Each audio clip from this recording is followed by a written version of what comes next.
Esse podcast é um oferecimento de Samsung Galaxy AI. E sabe o que mais ele te oferece? Que tal um intérprete em tempo real na palma das suas mãos para você nunca mais ter problemas em viagens ou reuniões? E falando em viagens, não precisa mais ficar com aquela foto torta. Com a câmera aprimorada, você deixa sua foto genial sem ter que baixar outros apps.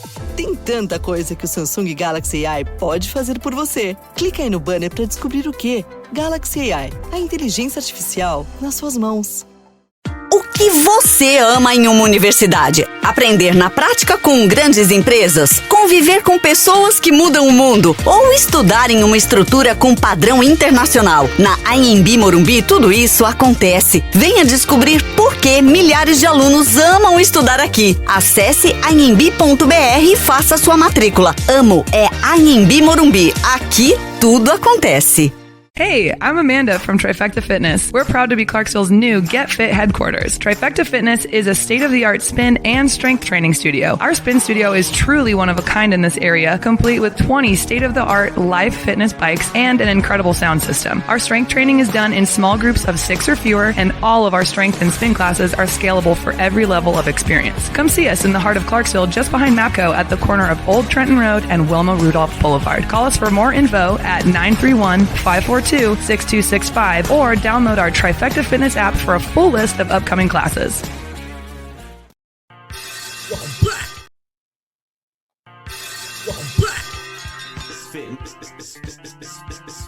MisFitNation. We are a show founded by veterans and hosted by 2 veterans and a military spouse. Our mission is to get people to tell their stories to the world. If you're an author, share your tips with the MisFitNation. If you're a musician or actor, our audience needs to know how they too can get into the business. Coaches, we love our coaches. Come on and share some of your tips with the MisFitNation to help them become better versions of themselves. If you are a corporate leader or entrepreneur, come on and share how you did it and how hard you have fought for success. If you are a veteran, first responder, or star family, we would love to have you come on and just share your story with the MisFitNation. We always have time for you. If you're feeling down, alone, or starting to see the darkness, stop. Think about those who are around you. You are not alone. You will be missed. If you feel like your problems will be a burden to those in your inner circle or are embarrassed, dial 988. If you are a veteran, take option 1. We need you to keep pushing forward. Don't make a permanent solution to a temporary problem. If you're a new listener, welcome to the MisFitNation. Be sure to subscribe to the show on your favorite podcast apps and also on our YouTube channel at _MisFitNation. Subscribe and click the bell to keep you up to date with our latest episodes and all of our news. You can also find us on Electrocast Media and About Face Radio. This will keep you tuned in to us and learn about our great guests. All right. Welcome back. Speaking of our great guests, our next guest is an expert in strategic risk and business growth. Drawing on decades of experience in the insurance industry, he wrote the Bezos letters, 14 Principles to Grow Your Business Like Amazon, which has become a Wall Street Journal, USA Today, and international bestseller. With hundreds of thousands of followers, he has been handpicked by LinkedIn as one of the world's most influential thought leaders. So without further ado, let's welcome Steve Anderson to the MisFitNation. Welcome, Steve. Rich, thank you. It's great to be here. It's awesome to have you on. I know it's been a little while since we scheduled this and had to have some flexibility as usual in life. Things happen. Life happens, doesn't it? Yes, it does. And a lot of times it's a curveball. You can't get that bat on. So you have to take a step back and adjust and do what you have to do to make it through. So, Steve, I gave a little bit about you there, just basically a little blurb from your bio. If you don't mind, tell us a little more about yourself from as far back as you want to go to how we got to the Bezos letters and where we are now. Yeah, I'd be happy to. So I would say I'll go back as far as when I first started working after college, started working in the insurance industry for an independent agency. So working with multiple insurance companies, selling to individuals, home, auto, typical, and businesses. and spent about 13 years at that agency and developed a real interest in technology. And again, this was started in the late 70s and the 80s. Lots of new stuff coming, and it just really intrigued me. Ended up moving to Dallas-Fort Worth area and working for another agency there in the 90s. And again, continued that interest both in insurance and technology. Well, into the 90s, decided to go out on my own and really focus on helping those insurance agents that I had become quite familiar with what they do and how they do it, and with technology. And as we know, technology continues to develop rapidly. Back then it was websites and social media was just barely starting. What do they do with it? How do they leverage it? And all those kinds of things.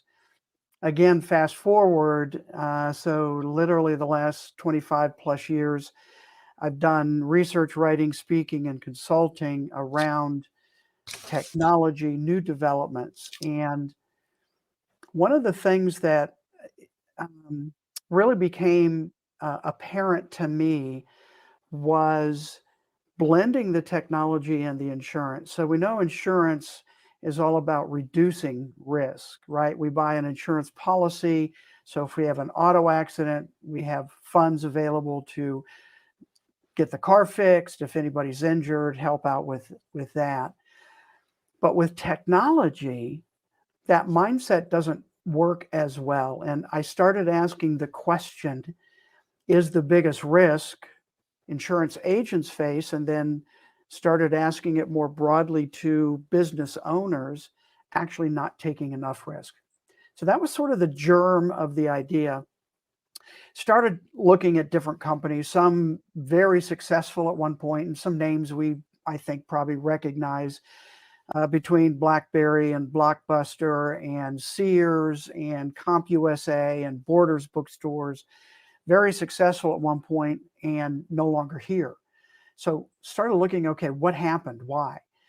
Also looked at companies that had continued to grow, and that's where I came across Amazon and started trying to understand, okay, what's different between some of those other companies and what Amazon had done.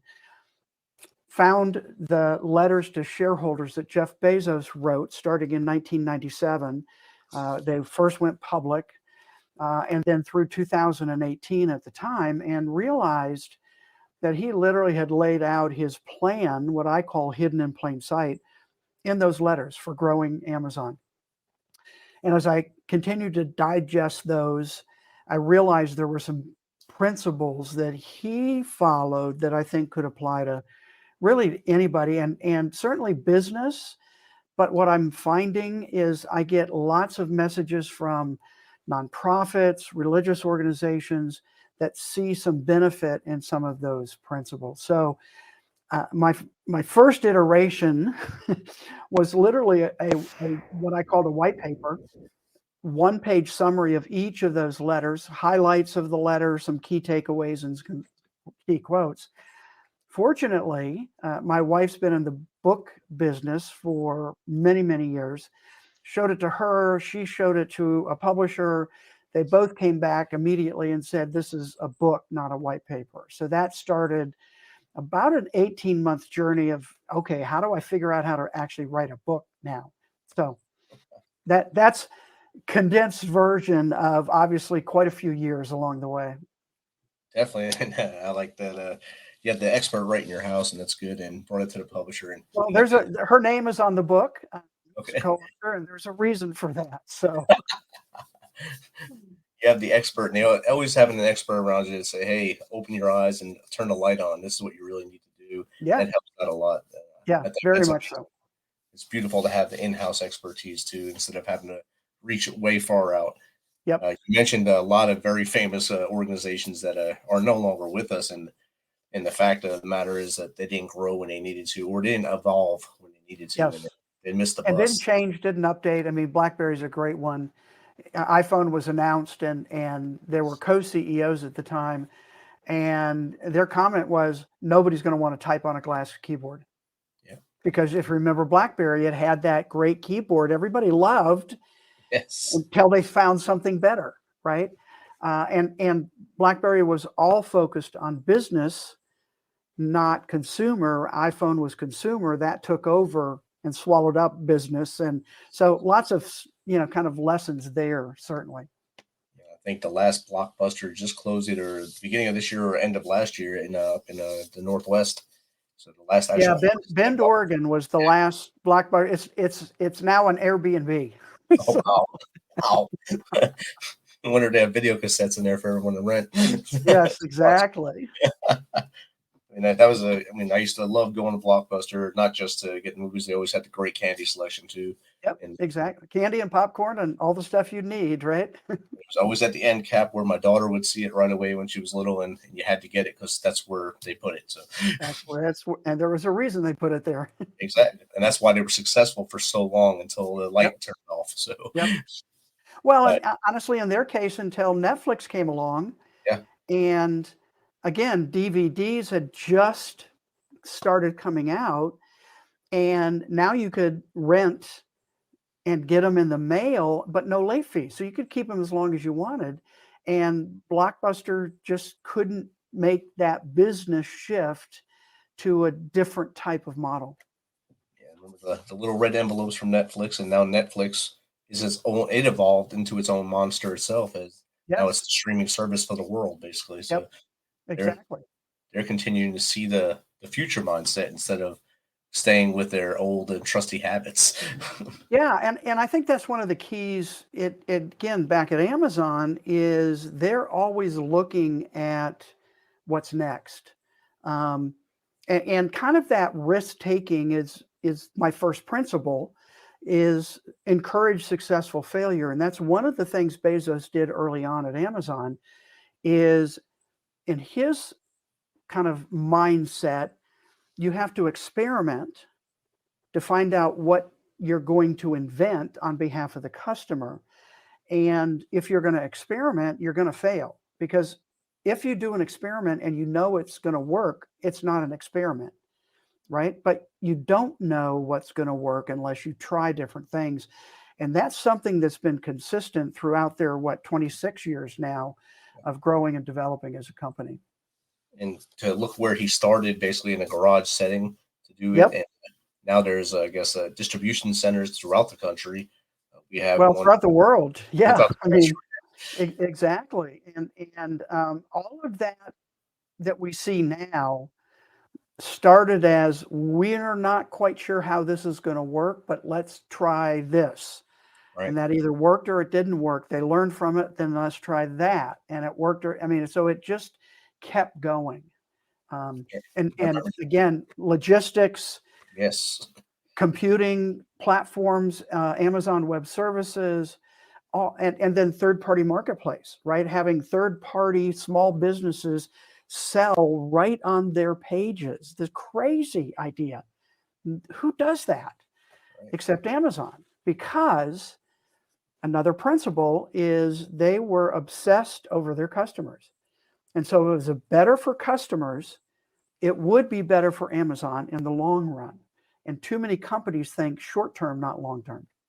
Exactly. They think of basically the 5 meter target instead of the 50 meter target, and Yep. they fall short when they're running to that 50 meter target later.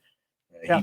He built a distribution center in Nashville here, and then now they're building one just basically we're 40 miles away from there. They're building another one right in our town here, which is not even half the size of Nashville. So Yeah. he understands the growth process here just in Tennessee, and the biggest Well, and competition there is FedEx. yeah, and I'm outside Tennessee in Franklin, and so I'm always surprised when I order something and they say they can have it to me in 6 hours. Right. And I was like, how does that work? And I've been fortunate. I've been in and toured 2 different fulfillment centers.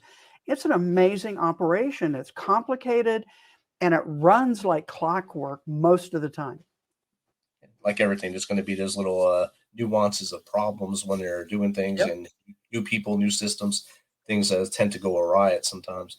You can see their drivers all seems like they're always trying to sprint. Once they get someplace, they stop, they do the little scan in the truck, they take the picture, and they run back to the truck, and they're on it again. Yep. And they're on their way. Exactly. Yeah. And You get that text and you get a little message saying 9 stops from your house. Say, no way, Yep. it's 9 stops from my house. How do you know? And Yep. it always excites me. Yes, My wife exactly. doesn't. My wife doesn't like it much when I spend a lot on Amazon, but they have everything I need right there. It's better than walking into Walmart. Yes, it is. Yep, I agree. So why do you think it was crucial for him to become more customer, I guess, obsessed than to just be customer Well, and focused? and a lot of these started at the very beginning. So in his 97 letter, he actually laid out his philosophy. And one of those was we will obsess over customers. And that's been a core belief at Amazon from the very beginning to now. I mean, if you look at it, that's what they do. And it's, companies talk about customer focus and customer journey, and they talk about customers a lot, but I've always felt it was really interesting that he used the word obsess, because that certainly has some negative connotations too, right? Like it's too much. Right. But when it comes to customers, can you be too much focused on customers? And he believes no. And another phrase he uses throughout the letters is we invent on behalf of our customers. And again, lots of examples there. Customers weren't asking for a Kindle e-reader, but and I'm kind of paraphrasing, quoting, he said, we have the audacious goal to reinvent something that's been around for 500 years, meaning the book. And what he realized as they were experimenting with different ideas is that the beauty of a book is it actually fades away once you're in the story. And so that's what they wanted to design the Kindle to do. And they weren't the first with e-readers, but the e-readers prior to theirs, you always had to hook up to a computer. One of their great inventions was download a book and one of their goals with the Kindle was download a book in 60 seconds or less and begin reading. So they built in wireless access, and you didn't need to hook up with a cable to a computer to get a book on the device. And again, they've kept iterating into their latest version, which is the Kindle Scribe, which is almost a tablet size that you can actually write on with a pen. So they keep working on improving what they have.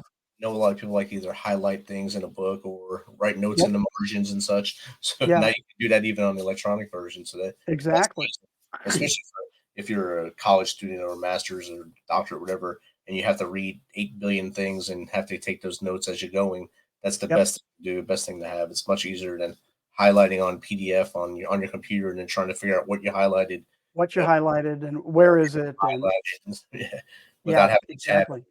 So that's another forward-thinking way he did things there, and still doing things as they continue to evolve with the times. Right. Yeah, and I think that's, again, as we kind of make a comparison, which is what I did. That's one of the things that is different. They're one, willing to admit failure and close things down. Two, they're always testing and trying to figure out, okay, how can we do this better? Partly customer obsession, partly dynamic invention and innovation. So there are a number of principles that go on there that have helped them keep growing, keep improving, and keep the focus on customers and how they interact with them. Definitely, and I think they're doing a great job, especially like you said, they started 99, 97, 98, 99. So I remember that when they first came out, they offered like affiliate programs for people to share your link and get people to go through your link to buy stuff, and then you get like a percentage. And that has evolved too, as where you can now share your link and maybe get some Amazon dollars or something like that. Yep, exactly. Yeah, a little, make a little bit of money on recommendations. So yes, and they were some of the early adopters of some of that technology. So again, what's best for customers, and they had 3 customer pillars from the beginning. Low prices, and they're not always absolute lowest, but low prices, fast delivery, and wide selection. And he says in one letter, he says, we don't think our customers will want higher prices, less selection, and slower delivery. And so that's been, again, their focus on like the trucks and delivery and prime and in 1 to 2 day delivery. And, certainly we saw that explosion during the lockdowns with the pandemic where, people absolutely relied upon Amazon to get stuff they needed. And lots of things they probably didn't need, but they wanted because they were so Well, bored. They yeah, just bought and stuff. that's certainly Amazon hopes that's the case, but no question. But absolutely, yeah. I know they wanted to make sure you had everything you needed, but they also were, in the back of their mind, there's stuff that they're going to want when they go through there. So let's put Yep. these things based on their search history. So as soon as you open Amazon, your search history comes up, and based off Yeah. this purchase, maybe it's like this. Yeah, or people who bought this also like that, right? All of those things. And again, most of that they developed. And, some people don't like that. I actually do, because it helps narrow down the, hundreds, thousands, tens of thousands potential items into more of the ones that I think may fit what I'm actually looking for. So I see it as a benefit. And they'll also tell you the things that you need. If you buy, say, this big product, you probably need these two products with it to make it really work at its optimal Right. level. Yeah, So they tell you and give exactly. you a good price for it at the same time. So Exactly. that's Yeah. amazing. That's an amazing trend that they do. You don't get that anywhere else. You can go on Best Buy and you'll just have the same price for each item, each of those three items at Right. $200, Yep. $200, no Yeah. discount delivery. So Well, and again, that's part of their original strategy, even for their website. Amazon never really advertised that much. They relied on word of mouth, because what Bezos said is, if our customers have a great experience on our website, they're going to tell other people, hey, have you gone here? And they continued to build and develop that streamlined experience, which continues to bring more and more customers into their site, which actually allows them to negotiate better pricing with manufacturers because their volume increases. I mean, it's just this interesting, they call the virtual cycle, right? We work on all of these things, and everything gets better for the customer and for Amazon. definitely. We spoke about the e-readers or Kindle earlier. They started out basically just selling books when they first started, and then kind Right. of moving to products. Now and then they evolved into publishing books, doing the self-publishing for people. Yep. And that's another great move too, because now you're cutting out the big publishing company. Having me or you can just write a book and it goes in there. They do most of the work after you get it in there. We each split the profits basically, so it's a Right. win-win for the Exactly. author and for them. And honestly, typically an author gets more money. Again, there are reasons to publish with a publisher. And if you can't get that, then this could be a great option for a lot of people. And typically you get a bigger cut of the sales of a book in that type of model. Right. Especially if they go to the ebook way, you get way Right. more than you Yep. would if it was the printed way. Exactly. So I think that was another amazing home run hit that they did there, and it's helping many people get their voice out there that probably would never have their books out there. Yeah, no, I agreed. And again, that's, I keep coming back to this, but that's all part of that customer obsession. How can we help authors better? How can we help, moms at home better by having, subscription services of stuff they know they're going to be reordering and not have to worry about remembering to do that. I mean, all these little things are pieces and components that fit into the bigger picture for Amazon. Do you think that Bezos would have grown Amazon as big as it is if he wasn't willing to take risks? No, I don't. In fact, I call him the master of risk, because of how he views risk strategically. So again, really core idea for me is this, encourage successful failure idea. And he talks a lot about that. And he talks a lot about programs that didn't work and that they closed. But what they learned, they came back and tried another version of it. And so he's not afraid. I think too many business owners and entrepreneurs, people who are starting new businesses, often are thought of as risk takers, but I actually don't know that they are. And again, there's this balance of too much risk and not enough risk. And so when I say taking risk as a business, it really is, well, at Amazon, let me say it this way. It's not just willy-nilly, let's see if it works. It's a very thought out, strategic process that they go through to try and mitigate a failure. So they don't look to fail, but they're not afraid of failure because they know it can help move things forward. Right. And he has a whole interesting childhood and background and growing up that I think helped reinforce that idea of risk taking. One of them is he spent from about age 6 to about 16, so about 10 years, he spent every summer at his grandfather's ranch in West Texas. And they were miles from anything. So they had to be reliant on their own skill and ingenuity to fix things because they couldn't just run to the corner hardware store. And so I think he learned a lot there about how to think about problems, how to come up with solutions, and how to put them together to make them work.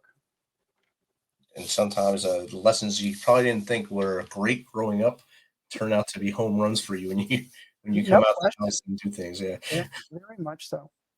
A lot of things that we thought were stupid or dumb that our parents were telling us. Actually, if you look back, when you become a parent, now I understand. Now I understand what's changes happening when you're on the parent side versus the kid side, right? Yeah, the perspective changes pretty much at that point. Yes, no question about it. So, Steve, if you want to share what are the 4 growth cycles that every successful company must always be perpetually in? So when I came up with the 14 principles, that's a lot. So what I started thinking about, is how do these principles fit into where a business might be at any point in time? And so that's where the cycles came in. And there are 4, as you said: test, build, accelerate, and scale. Test is courage, successful failure. Build is obsess over customers, long-term thinking. Accelerate. Okay, now that we've got an idea, we've tested it, it's starting to appear to be successful. How do we accelerate that growth and not get really stuck in bureaucratic? Too many businesses, when they grow, get bureaucratic, and that just slows down growth. And then scale is kind of what's that last step of really scaling into a larger, long-term company that's viable over time. And again, I think there's some of the principles there is focus on high standards, maintain your culture, measuring what matters, but questioning what's measured. So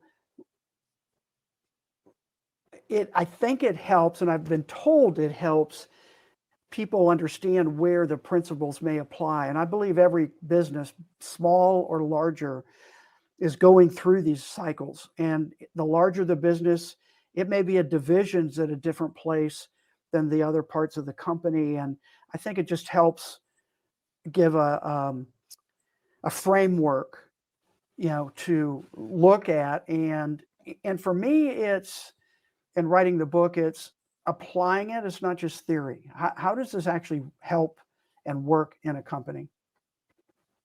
Outstanding. And I like how you break that down into the 4 areas. And if we're not scaling as we're growing, we need to understand what scaling has to do with the growth of a business.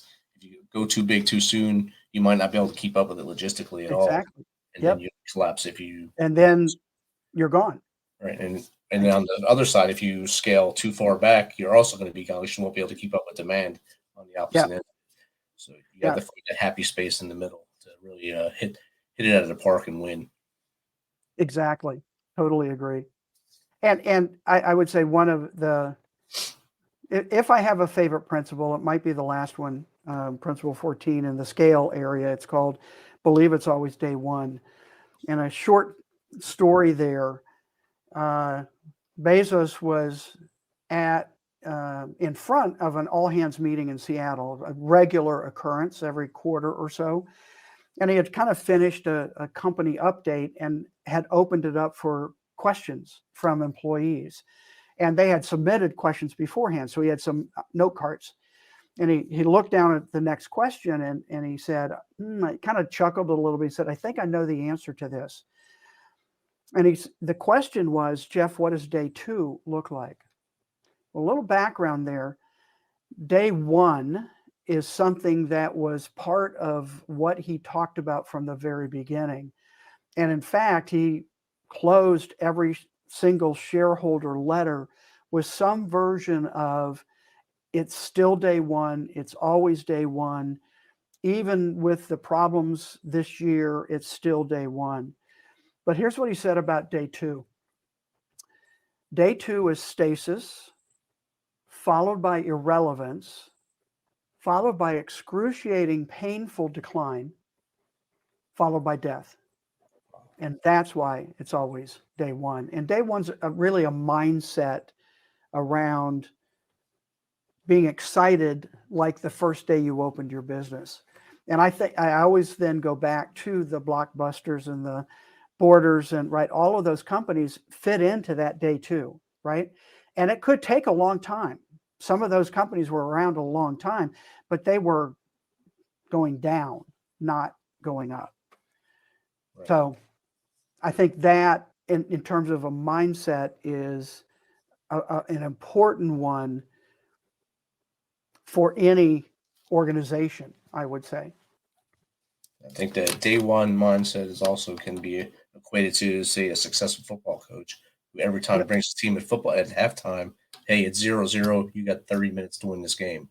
No matter what the score is, if you're winning by 30 or whatever, it's 0-0. Is that way to keep fighting and keep going to the victory. Yep. And we certainly have some recent games that played itself out, didn't it? Yes, it did. Yes. The recent past will show you a lot of those things, and exactly. A lot of people went home hurting at the end. So yes, it's like, oh darn, dang it. Steve, this has been great chatting with you. If you can give 3 tips to that young or any age person that's starting their business and wanting to be successful, what would that be? Well, I would say really literally 3 that some of we talked about come to mind. One is be willing to experiment and try and mitigate the downside of failure. So figure out what that looks like. I think 2, have a mindset of obsessing over customers. And again, you're going to be focused on customers, but do you obsess? Do you go overboard? I think that's important. And then the third one is that day 1 mindset, that you keep that excitement every day when you walk into your office, your store, your manufacturing plant, whatever it is, keep that excitement going, because that's what will keep you going. And that's what will keep your employees going and keep your customers coming back and wanting to continue to do business with you. Outstanding. Thank you, Steve. And how does someone get in contact with you or check things out that you're doing now? So really 2 primary ways. One is the website for the book is thebezosletters.com. And there's some additional material there that might help if you read the book. Second is LinkedIn is my primary social platform that I'm on. So Steve Anderson, probably can search for me. You might see insurance stuff and you might see book stuff. So those are kind of the 2 primary things that I do. But yeah, let me know that you heard me here and I'll be glad to connect with you if you'd like. Outstanding. Once again, Steve, thanks for being flexible and thanks for sharing your knowledge today with us. My pleasure, Rich. Thanks for having me. Have a great day. You too. Thanks for checking us out and being a part of the Misfit Nation. Don't forget to visit our website at themisfitnation.com. It's themisfitnation.com to catch up on all of our episodes and also to get some of that great Misfit Nation gear. As always, be humble, stay hungry, and keep hustling because we are